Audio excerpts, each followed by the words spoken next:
Alright. Oh, hello! Ayan, nagkahiga tayo because it's Super Typhoon Signal number 5, sabi ng Pag-asa. Pero the sun is shining up above there. Hello, hello, Pag-asa, diba? Sana nasa eskwelahan kami ngayon, chat lang. Pero it did rain hard kagabi, rain cats and dogs. It poured really, and we opened the window, tapos the trees really are dancing. Trees really were dancing, and I hope you guys are safe. Stay home, and sana as I post this on my YouTube channel and sana in your GC, ayan, walang magpapatulfo, charing. You can study this if you want, o pagka ayaw nyo pa, gusto nyo pang mahiga, it's also okay. Pero tomorrow, as soon as we go back to school, ayan, kailangan nyo na siyang aralin to do the tasks embedded with therein. Okay, so it's a little sad that we have to do this online. We have met in purposive communication, but in ethics we haven't. It's okay, it's the same students. So now we are going to finally start with the chapter 1 of ethics. Ayan. Getting started.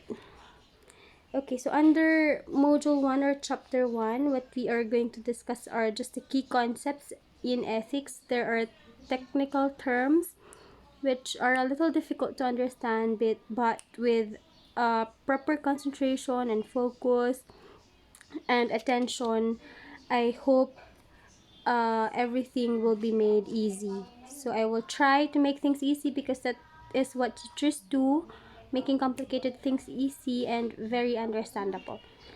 Okay, so again, under module 1, we are going to tackle the reasons we should study ethics, the importance of rules, moral versus non-moral standards, dilemmas, moral dilemmas, 3 levels of moral dilemmas, foundations of morality, and minimum requirement for morality.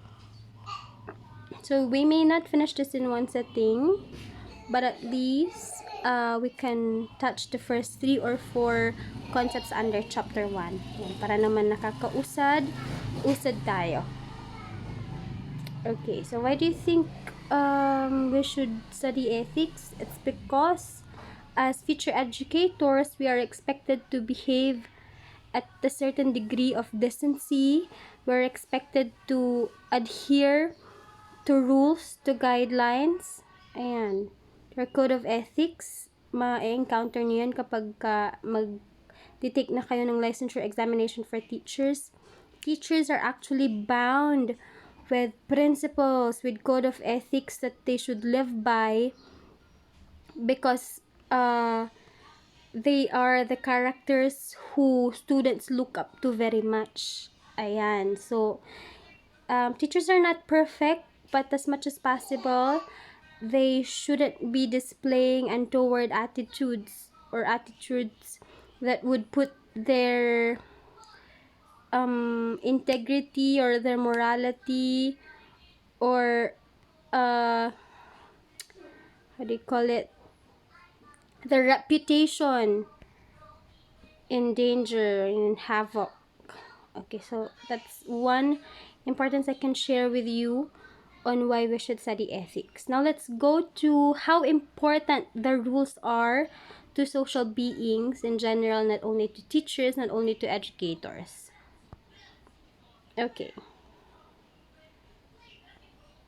Rules protect social beings by regulating behavior. So can you imagine how rules can protect social beings? Let's take a look at the explanation.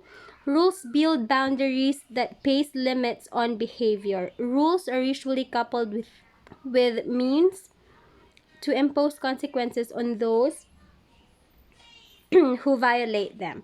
One of the reasons people follow accepted rules is to avoid negative consequences. Okay, so rules are able to protect us. We are social beings because if there are no rules, we're like living in a jungle. We hurt each other, we cause each other harm. Ayan. So it is what separates us from animals. Rules are what separate us from animals. So we are human beings and we are bounded with rules.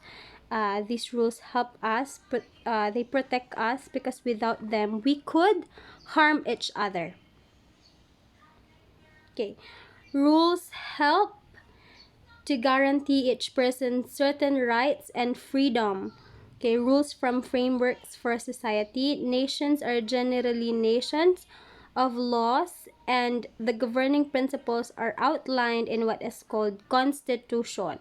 Because the majority has agreed to follow and consent to be governed by such constitution, the freedoms outlined exist. One of the advantages of such a system is that each person is guaranteed certain rights, as the government is limited in its power to ensure that it does not become powerful enough to suppress liberty or freedom. Okay, so one best example of a framework of rules is what we call the Constitution. So alam nyo naman yan, dyan nakalagay lahat ng obligations natin, but not only that, because it also lists down our rights, yung mga karapatan natin. Okay, but remember, there's a saying that our rights stop when the rights of others begin. And rights come with responsibility. Okay. Okay, rules produce a sense of justice among social beings. Rules are needed in order to keep the strong from dominating the weak, that is, to prevent exploitation and domination. So without rules, schemes in which those with power control the system would take over. In effect, rules generate a stable system that provides justice, in which even the richest and most powerful have limitations on what they can do. If they transgress rules such as laws and ordinances and take advantage of people, there are consequences both socially and criminally. Okay, so no one is above the law. Iyan yung gusto kong i-emphasize sa inyo. No one is above the law. So even if you are the President of the Republic of the Philippines, you still have to follow the laws. So in that way, we can ensure that there is justice. Pero we all know what is happening in the Philippines, so not everyone gets the justice that they deserve. The law is being twisted or being taken advantage of by people who hold power or authority, and these people are the ones who are rich, the ones who have resources, diba, have the capability to distort these rules. Okay, pero in general, ang purpose talaga ng rule ay to, number 1, protect us, yung kanina dinuscuss natin, and here in number 3, what is being emphasized here is that no matter who you are, whoever you are, kung ikaw man ay presidente, CEO, anak ng isang abogado, anak ng isang doktor, anak ng isang mayor or congressman or politician, if you commit a crime, then you should face the consequences. So yun yung isang kahalagahan ng rules. We should live by rules, we should adhere them, we should obey them, we should follow them for us to live harmoniously in our society, for example, or in our community. Okay, number 4, rules are essential for a healthy economic system. Without rules regulating business, power would centralize around monopolies and threaten the strength and competitiveness of the system. Rules are needed to ensure product safety, employee safety, and product quality. Copyright and patents help protect people's intellectual property. Rules and regulations also keep the banking system stable so as to avoid depression and the like. Okay, so as you can see, rules are generally to protect us from any kinds of harm. So, hindi lang physical harm, pero pagdating din sa economic system, sa industries, relationship between employer and employee, may mga rules yung mga yan para hindi na-abuse ang magkabilang party. So, as much as the employees are protected, also, I remember that employers then have rights. Ayan, dapat may balance at ayan, may harmonious relationship yung dalawa through the rules set that they should follow. Okay. So, ano yung mga nandito na example? Yung copyright and patents rights. Ayan. Kapag ka may na-invent ka, for example, through your research study, pwede mong ipa-patent yan para hindi makopya ng iba. So, yung product na na-invent mo, for example, ay sa'yo lang dapat nakapangalan, ikaw lang ang may karapatan na mag-reproduce, magbenta in the market, at hindi pwedeng gayahin ng iba. So, yan. Yan yung mga halimbawa ng copyright and patents natin para protektahan ang intellectual property o yung isang invention mo, for example, yung idea mo, yung pinaghirapan mo. So, we can achieve that through what we call rules. So, kapag walang rules, ikaw yung nag-imbento pero pwedeng ibenta ng iba, ikaw yung may ideya, pero iba ang nagpatuloy. So, mga ganyang bagay. Okay, in short, society could not soundly function without rules and regulations. Rules are necessary to protect the greater good. Even the freest societies ought to have rules in order to avoid exploitations and tyranny while upholding the common welfare. This is by De Guzman, 2018. Ayan. Sabi niya dito, kahit yung mga liberated na countries, yung mga free among all the free countries, let's say United States of America, they have their own constitution. May rules din silang sinusunod doon. Actually, lahat ng tao kung tutuusin ay may rules o batas na dapat sundin. And what could this be? Yung 10 Commandments natin, right? So, lahat tayo ay bound to follow them. One commandment among these 10 ay huwag pumatay. So, kung wala yung commandment na yun na sinusunod natin, then marami na sanang nagkalat na dead bodies dyan dahil lagi namang nagkakaroon ng pikunan in the streets, ng away. Okay, so we should live by rules in order to maintain peace and order in society. Okay, so I hope, sorry. I hope the importance of rules and importance of ethics are very clear with you now, to you now.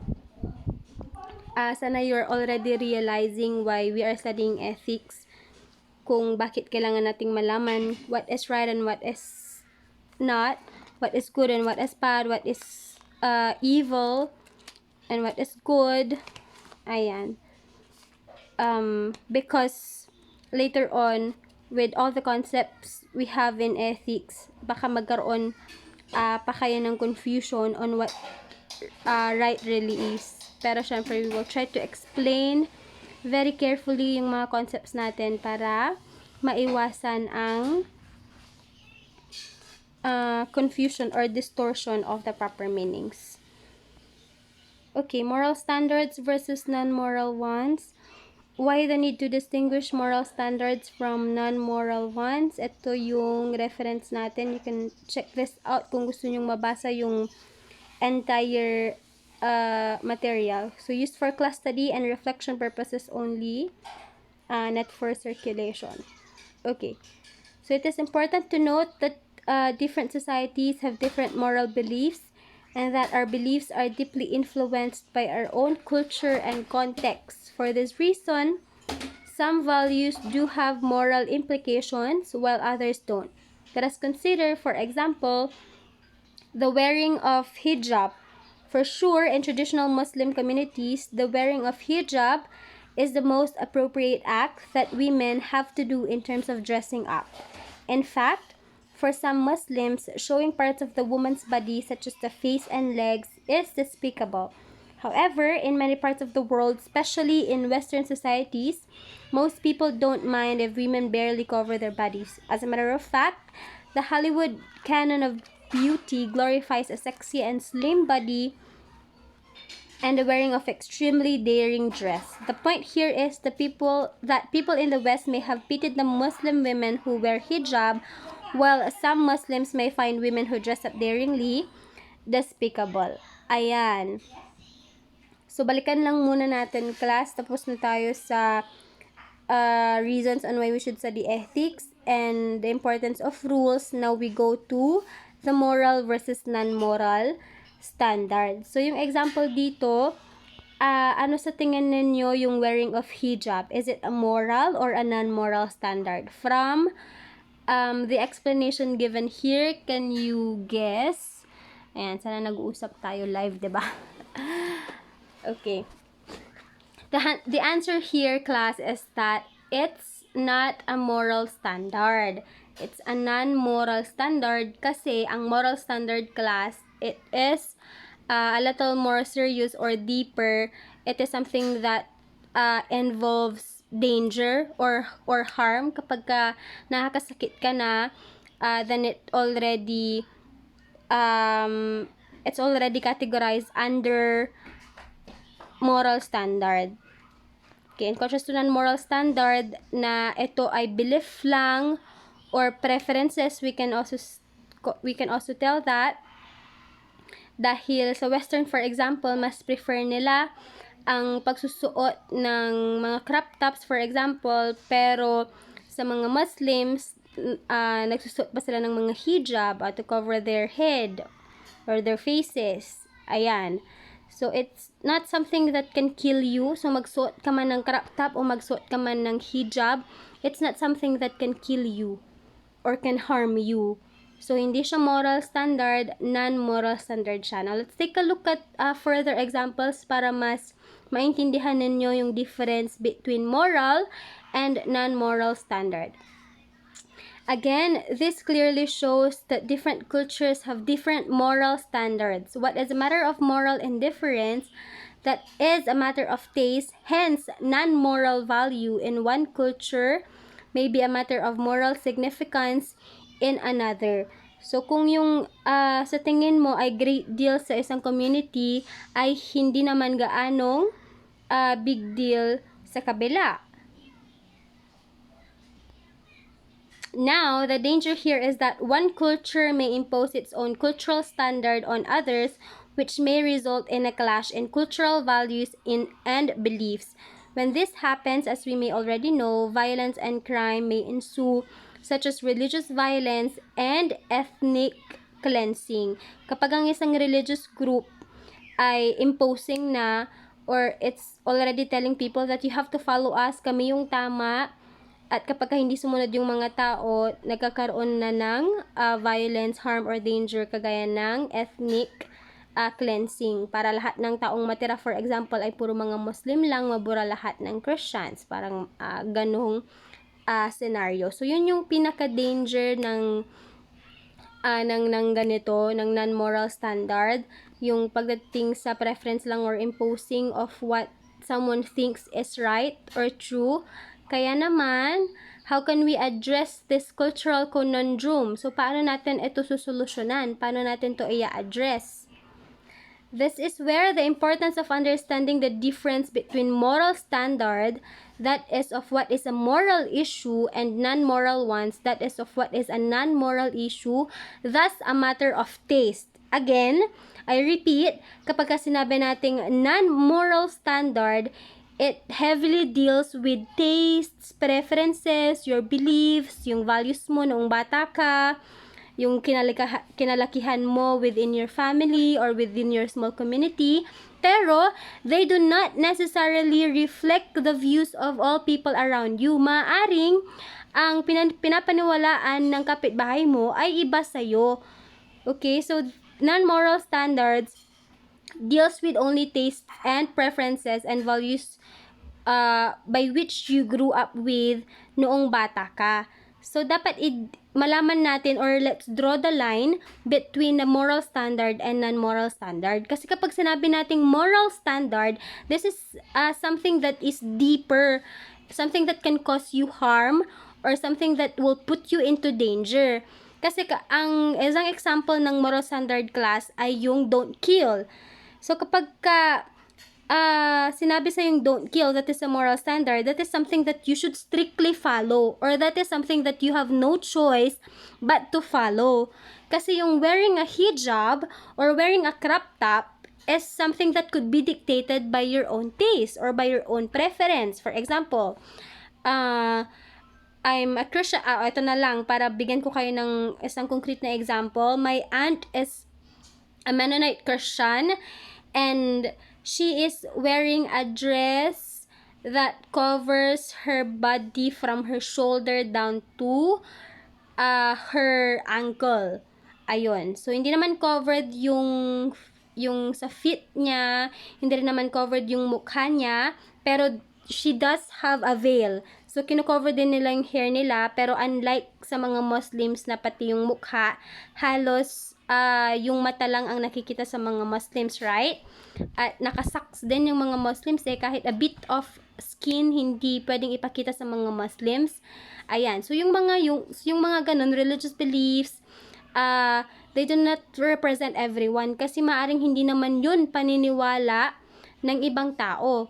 Okay, for example, in the western countries, as mentioned here, may mga states doon na hindi naman alam kung ano ang isang Mennonite Christianity.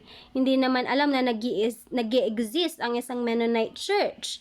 So, paano nila malalaman na ang tamang dressing ng isang tao ay something that would cover your shoulder down to your ankle?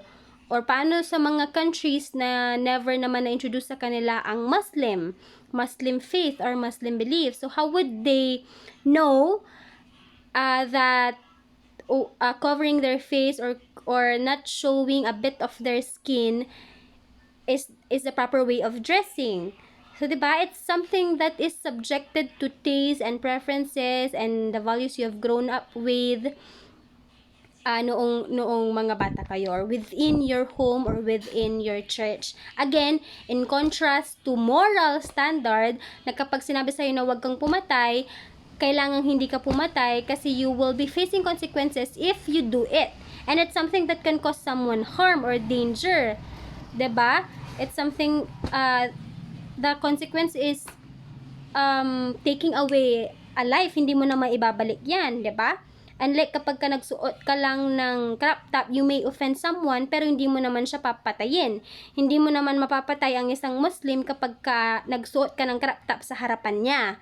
Okay, so I hope you are already getting the difference between moral and non-moral standard. For me, moral is something that is deeper than non-moral ones. Okay, let's proceed. I still have examples here, I believe. Pero let's continue on reading, actually. Okay. This issue may be too obvious and insignificant for some people, but understanding the difference between the two may have far-reaching implications. For one, once we have distinguished moral standards from non-moral ones, of course, through the aid of the principles and theories in ethics, we will be able to identify fundamental ethics values that may guide our actions. Indeed, once we know that particular values and beliefs are non-moral, we will be able to avoid running the risk of falling into the pit of cultural reductionism. That is, what is cultural reductionism? Taking complex cultural issues as simple and homogeneous ones, and the unnecessary imposition of one's own cultural standard on others. Again, you can never impose your own cultural standard on others kasi the others being referred here also have sets of cultural standards. So, meron din silang sariling paniniwala na maaaring taliwas sa'yo. So, the point here is that if such standards are non-moral, that is, again, a matter of taste, a matter of preference, a matter of values you have grown up with, then we don't have the right to impose them on others. Wala tayong karapatan para pagsabihan ang kapitbahay natin na huwag kang magsuot ng tek-tek short. Ayan. So, wala kang karapatan. Pakialaman mo ang sarili mong buhay.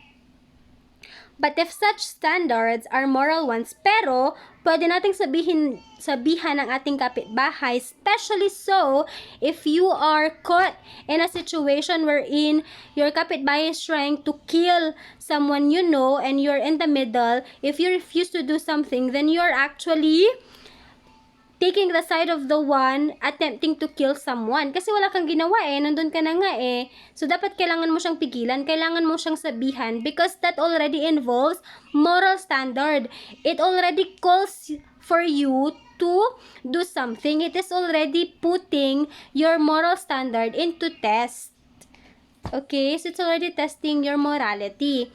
Kasi killing is a category under moral standard. Ayan, basahin natin. But if such standards are moral ones, such as not killing or harming people, then we may have the right to force others to act accordingly. Kung yung doon sa pekpek short, wala tayong karapatan para pagsabihan siya na huwag kang magsuot ng pekpek short dahil buhay niya yan, wala kang karapatan. Pero, kapag nakita mo siya na papatayin niya yung isang tao, doon tayo may karapatan. Doon tayo may pwedeng gawin para pigilan siya. Because that is already a moral standard. And we already have a right to enforce others not to do something and to act accordingly. In this way, we may be able to find a common moral ground such as agreeing not to steal, lie, cheat, kill, harm, and deceive our fellow human beings. Alright. So, I hope that's very clear. Medyo intense tayo doon. Whew. Nag-enjoy. Ayan. So, since we have already drawn the line between moral and non-moral, perhaps I can give examples and then you have to categorize them. It's either you place them under non-moral or moral. So, ayan. Enumerated na dito actually kung ano ang mga moral standard. Not stealing, not lying, not it's a combination of moral and non-moral. Cheating, killing, harming, deceiving our fellow human beings. Okay. So, sana naintindihan ninyo. Moral is something we can meddle in, and non-moral is something that we cannot.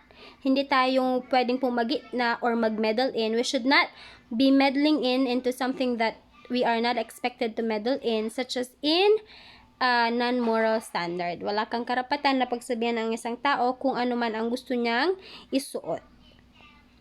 Okay, now what are moral standards and how do they differ from non-moral ones? Ayan, may mas appropriate pa na differentiation between these two. Let's find out.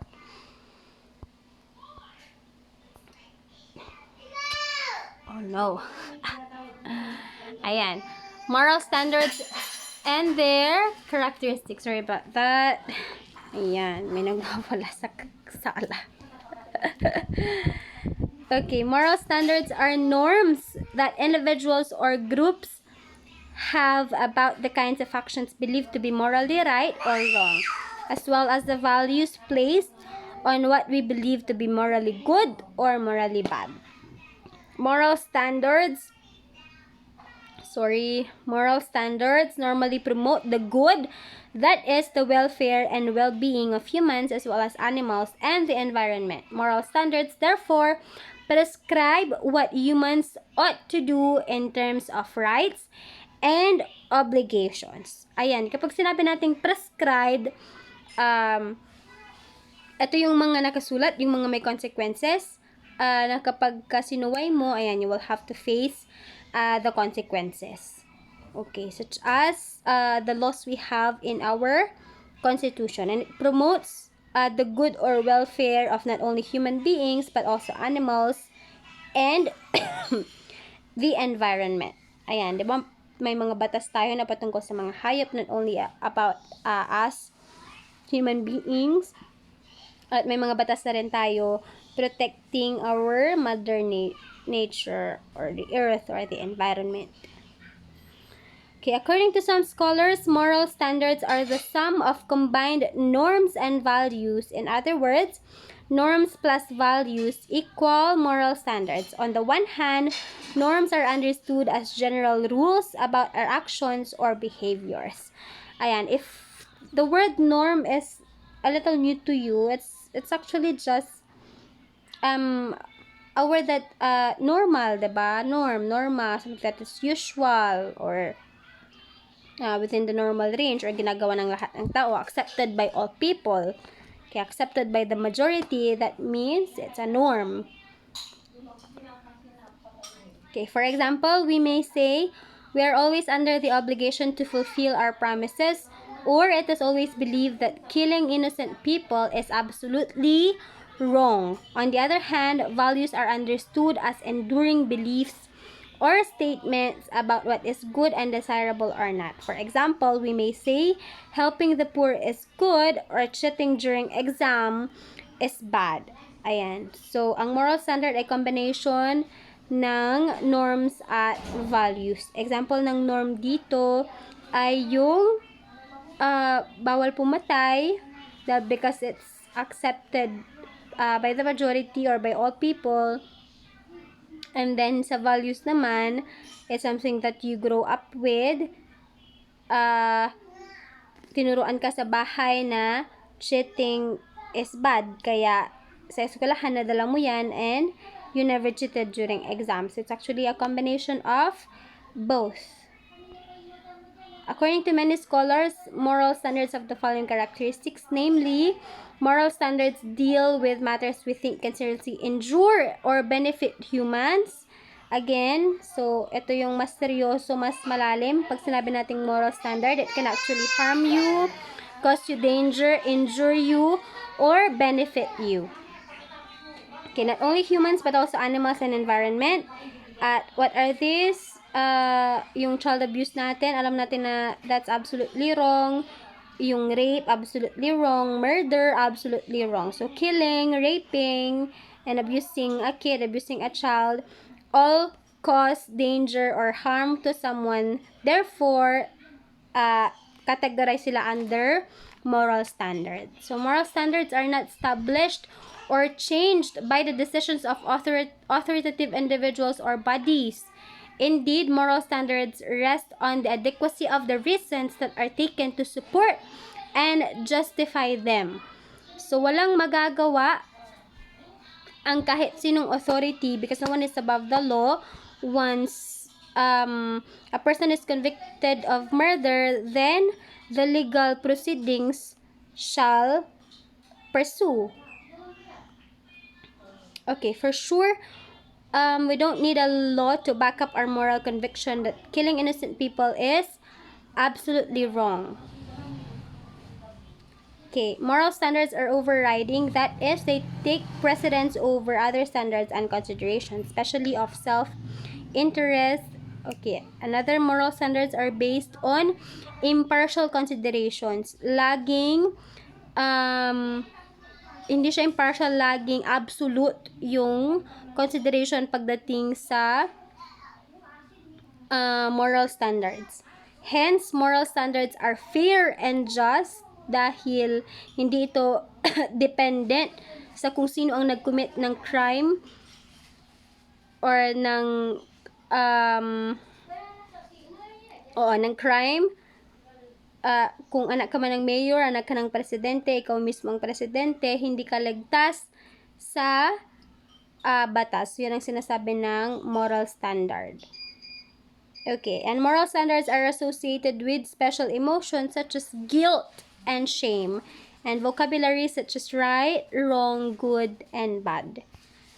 Okay, enough for moral standards. Let's now go to non-moral standards. Okay, this perhaps may be the last of our discussion para hindi kayo masyadong na info overload. So, tapos na tayo sa reasons on why we should study ethics, importance of rules, and then 2 technical terms muna tayo in ethics. We have the moral and non-moral standards. Okay, so tapos na sa moral standards. Now we go to non-moral standards. What does this mean? Non-moral standards refer to standards by which we judge what is good or bad and right or wrong in a non-moral way. Examples of non-moral standards are standards of etiquette by which we judge manners as good or bad.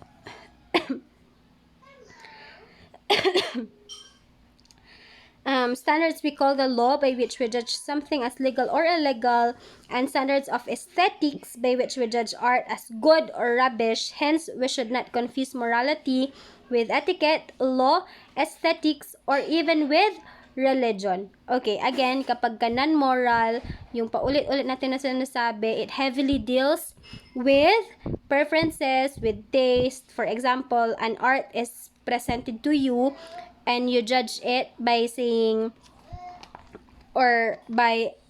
either good or bad about it. For example, I like the art, it's very colorful, and you can also say I don't like it, it's very dim, or it's not something that I can hang in my wall inside my room, o mga ganyan. That is already a non-moral standard. Okay, as we can see, non-moral standards are matters of taste or preference. Hence, a scrupulous observance of these types of standards does not make one a moral person. Okay? Violation of said standards also does not pose any threat to human well-being. So, it does not harm, it does not cause you any danger. Unlike kapag don't kill, it's not a matter of taste or preference. Kasi killing is, we take killing, all of us consider killing or take killing as something that is awful, or as something that is a sin, or a big sin or a great sin. Okay, so it's not a matter of taste or preference. Kapag non-moral standard deals with taste or preference lang. Kapag sinabi mo na yung work niya ay hindi ka ganong nagandahan, well, he has to accept it because you are the judge, or you're the one making your comments or observation. So it will not cause him or her great harm or danger. So it will not kill him or her if you tell him that I don't appreciate the art very much because I'm the kind of person who loves bright colors and you use dim colors. O yan, it's a matter of preferences. Finally, as a way of distinguishing moral standards from non-moral ones, if a moral standard says do not harm innocent people or don't steal, a non-moral standard says don't text while driving or don't talk while the mouth is full. Kasi itong don't talk while the mouth is full is something that involves etiquette, diba? Kapag kumakain ka, dapat you are just chewing with your jaw, or you have to finish eating everything that's inside your mouth before you start speaking. Kasi maaring mandiri yung kausap mo kapag nakikita niya yung pagkain sa bunganga mo na lumulutang-lutang at ikaw ay nagsasalita or kinakausap siya. Okay, so I hope na with all the examples that we have set, it's very clear to you the difference between a moral standard and non-moral standard. Okay, moral standard is something that is deeper. Okay, I'd like to make a clarification lang and emphasis doon sa nabanggit kanina na don't confuse morality even with laws. So, may mga batas kasi, ang bawal pumatay ay also a law we can find in the Constitution kasi may consequences yan yung murder. Pero may mga batas kasi na hindi rin natin may associate sa morality. For example, itong don't text while driving. Meron na kasi yan batas pangkalsada. I'm not sure, basta batas patungkol sa driving. Ipinatupad yan para makaiwas sa disgrasya. Pero, still, you can associate that with a person's morality.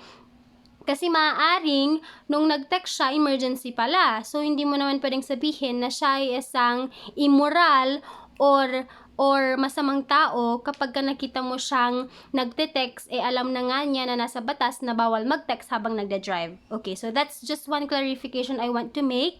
Even if it's a law we can find in the Constitution, we should not mistake it as a measure to morality.